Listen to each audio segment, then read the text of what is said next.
semua. Pada video kali ini kita akan membahas mengenai liabilitas jangka pendek Dengan dosen pengampu Ibu Eni Purwaningsi, SMAK, untuk mata kuliah akuntansi keuangan menengah 1. Perkenalkan, saya Putri Zahra, mahasiswa akuntansi dengan NIM 2023 0102 012. dan saya Adistia, mahasiswa akuntansi dengan NIM 2023 0102 019. Pada video ini kita akan membahas liabilitas jangka pendek. Apa sih liabilitas jangka pendek itu? Liabilitas jangka pendek adalah utang yang harus dilunasi dalam waktu 1 tahun menggunakan aktivitas lancar atau yang menimbulkan utang itu sendiri. Contoh dari liabilitas jangka pendek yaitu seperti utang usaha, utang wesel, utang dividen, uang muka pelanggan, biaya yang harus dibayar, utang pajak, dan lain-lain. Lalu apa saja jenis-jenis utang jangka pendek? Yang pertama ada utang usaha. Utang usaha adalah kewajiban kepada pemasok atas barang atau jasa yang dibeli secara kredit. Yang kedua ada utang dividen. Utang dividen adalah kewajiban membayar dividen kepada pemegang saham setelah diumumkan. Yang ketiga ada pendapatan diterima di muka, yaitu uang yang diterima sebelum barang atau jasa itu diserahkan. Selanjutnya ada uang muka dan jaminan, yaitu dana yang diterima sebagai jaminan atau uang muka dari pelanggan. Kemudian ada taksiran utang, yaitu utang dengan jumlah yang belum pasti. Dan yang terakhir ada utang wesel. Utang wesel adalah janji tertulis untuk membayar sejumlah uang tertentu di masa depan. Contoh wesel berbunga kali ini, contohnya Michael Company menandatangani sebuah wesel 4 bulan senilai 100.000 dengan bunga 6%, dan ayat jurnal yang dibuat untuk mencatat penerimaan kas oleh Michael Company pada tanggal 1 Maret yaitu kas pada notes payable sebesar 100.000. Dan ayat jurnal yang dibuat di tanggal 30 Juni yaitu interest expense pada interest payable sebesar 2.000 yang didapatkan dari 100.000 dikali 6% dikali 4 bulan dibagi setahun. Lalu ayat jurnal untuk mencatat pembayaran wesel dan bunga akrual di tanggal 1 Juli yaitu notes payable 100.000 di debit, interest payable 2.000 di debit, pada kas di kredit sebesar 102.000.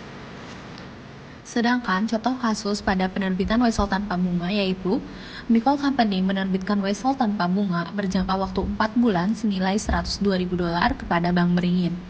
Dan present value wesel itu adalah $100.000. Ayat jurnal untuk mencatat transaksi ini bagi Michael Company yaitu pada 1 Maret kas pada note payable sebesar 100.000 dengan ayat jurnal penyesuaian pada 30 Juni dengan interest expense pada interest payable sebesar 2.000 yang didapat dari $102.000 dikurangi present value senilai $100.000. Maka ayat jurnal untuk mencatat pembayaran wesel dan bunga akrual pada 1 Juli yaitu notes payable pada kas sebesar $102.000. Selanjutnya kita masuk ke provisi dalam akuntansi. Apa sih provisi itu? Provisi adalah liabilitas yang jumlah dan waktunya belum diketahui secara pasti. Hal ini berbeda dengan utang biasa, yang jumlah dan waktunya sudah pasti. Provisi dapat diakui dalam laporan keuangan jika memenuhi 3 syarat utama, yaitu ada kewajiban saat ini yang timbul dari peristiwa masa lalu. Yang kedua, ada kemungkinan besar arus kas keluar sumber daya untuk menyelesaikan kewajiban. Yang ketiga, ada jumlah kewajiban dapat diestimasi dengan andal. Lalu selanjutnya ada penyajian dan pengungkapan provisi. Provisi harus disajikan sebagai liabilitas dalam laporan posisi keuangan. Selain itu, catatan atas laporan keuangan harus mencakupi yang pertama ada penjelasan sifat dan kewajiban. Yang kedua ada estimasi jumlah yang diakui dan dasar estimasinya. Dan yang terakhir, informasi mengenai ketidakpastian yang signifikan.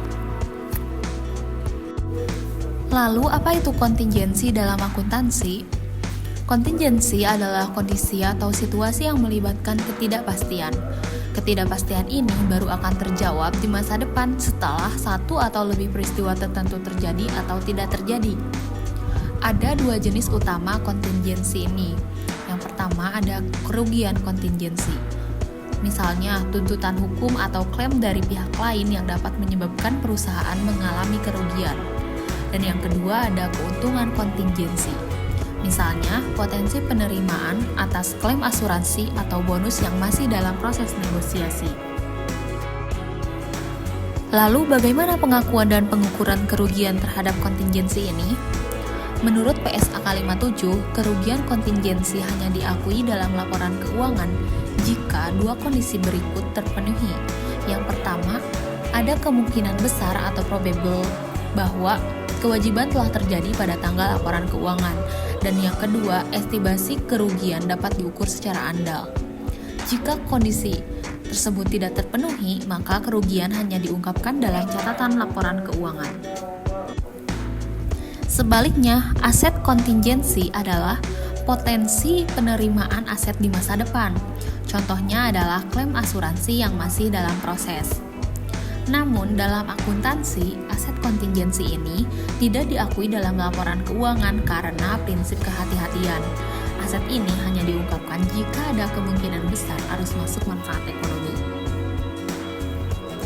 Lalu selanjutnya kita masuk ke penerapan provisi dan kontingensi. Yang pertama ada, dalam penerapan provisi dan kontingensi, perusahaan mengembangkan strategi manajemen risiko untuk memitigasi potensi kerugian. Hal ini termasuk penilaian risiko secara berkala dan penyisian dana untuk menghadapi kemungkinan kerugian. Dan yang kedua, penting bagi perusahaan untuk melaporkan provisi dan kontingensi dengan akurat dalam laporan keuangan. Hal ini tidak hanya memenuhi kewajiban akuntansi, tetapi juga meningkatkan transparansi dan kepercayaan investor. Selanjutnya, dan yang terakhir, contoh kasus dari kontingensi bisa termasuk tuntutan hukum yang sedang berlangsung di mana hasilnya belum dapat dipastikan. Perusahaan harus mencatat potensi kerugian ini sebagai catatan di laporan mereka untuk memberikan gambaran yang jelas kepada pemangku kepentingan. lalu apa sih perbedaan antara provisi dan kontingensi ini? Provisi merupakan kewajiban yang diakui dengan estimasi tertentu, sedangkan kontingensi masih bersifat tidak pasti dan bergantung pada kejadian di masa depan. Thank you for watching.